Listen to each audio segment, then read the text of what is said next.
Hello. If you found this video, we may be part of the same collective. Here we use symbolism and mythology to examine the nuances of the human psyche.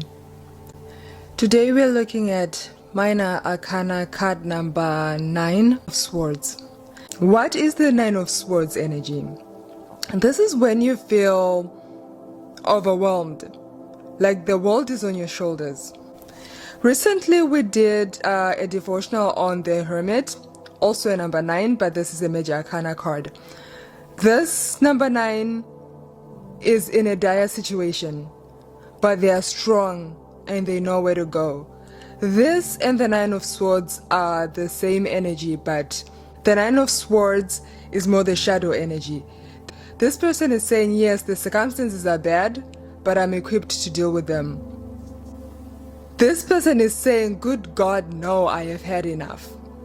So this is a call for you to acknowledge your pain. Yes, you have a purpose in life. Yes, the world is bad and people are suffering and need help, but so do you. And in this world where people are very selfish, the only person who can actually see when you have had enough and need a break, when you are this type of person, is you.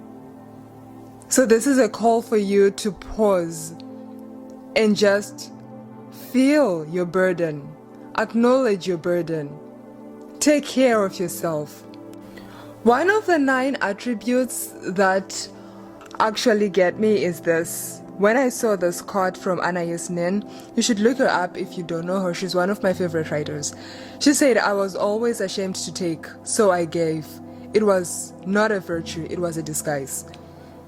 Sometimes it's hard to receive help when it's offered.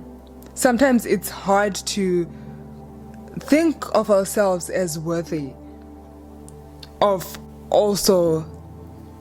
a break. So we tend to take care of others because we have been in that situation where we were burdened and we can see when people need it. But somehow it takes us longer to see when we also need that. So please give it to yourself. Don't give to others to the point of martyrdom. Give, but let it be balanced. You also need to receive. Trust the ground that you're standing on. Because surrender is hard. When you surrender, you're saying, I don't have tools to go on. So you just sit there and wait for help to come.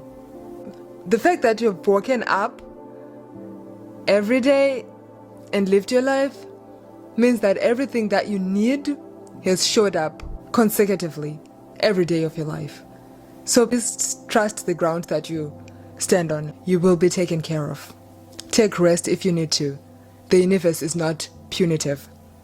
I found something I thought we could do since we just did the attributes of a 9. What would you tell a 9? Number 1, not everything broken is yours to fix. We are a collective. You do your part and you live what you can for someone else who is capable. Number 2, you are allowed to want things just for yourself. Sometimes just saying, I want this because I want this, it's enough.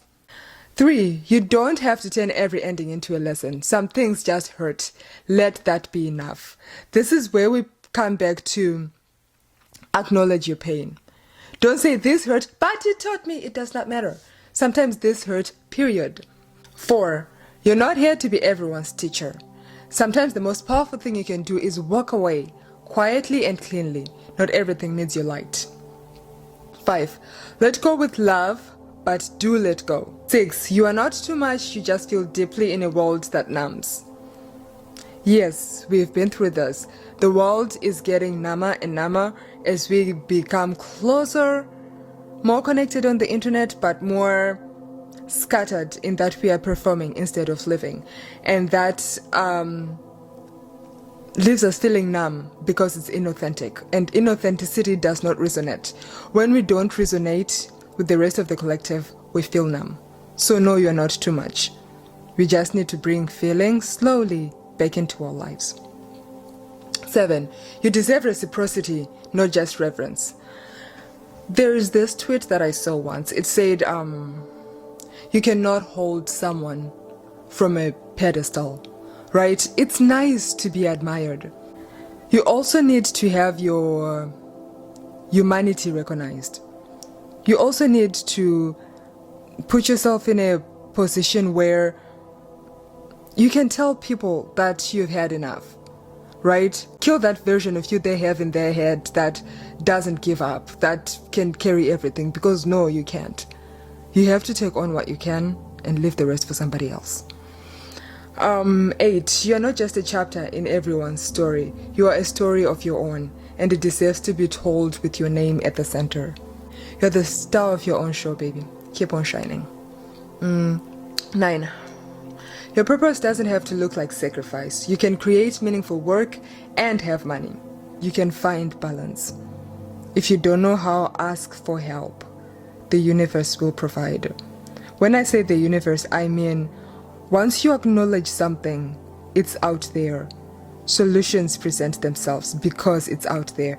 The reason why we don't have solutions for a lot of things is because we are afraid that help is not available, so we don't even admit them.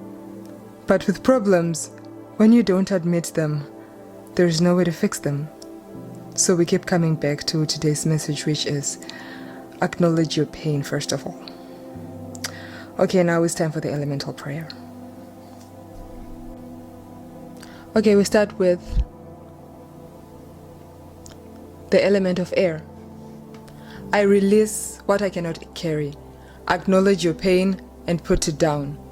Let the universe know you cannot carry it anymore. Water. I open to the love I have so freely given. We have said someone in this position is afraid to be a burden because they know how it feels like to be burdened. But realize that you feel like this because you give so much, because you have the capacity to feel. You have so much space in your heart to hold. And that space deserves to receive the love that it gives so freely. Element number 3. Fire. I burn away what no longer serves the whole. If something keeps you in your 9 of Swords energy, it has outlived its usefulness in your life. Have the courage to release it. Element number 4. Earth. I trust that in emptying it, whatever is causing you to feel this way, I am made ready to begin again. Once you've released it, you've released your pain to the earth, that place in your heart that holds the love. Now here's the space to receive the love that we opened our hearts to with the element of water. I said I repeat this so that you can remind your body every day that this is the process of co-creation. You get an idea, you acknowledge it as yours, take inspired action, trust that it has worked. So we release what we can't carry any further. We open ourselves to the love that we have given. We burn away what no longer serves us. And we trust that by emptying what no longer serves us, we are making space for things that actually do serve us. Okay, collective, that would be all for today. I hope you have a lovely day. Ta.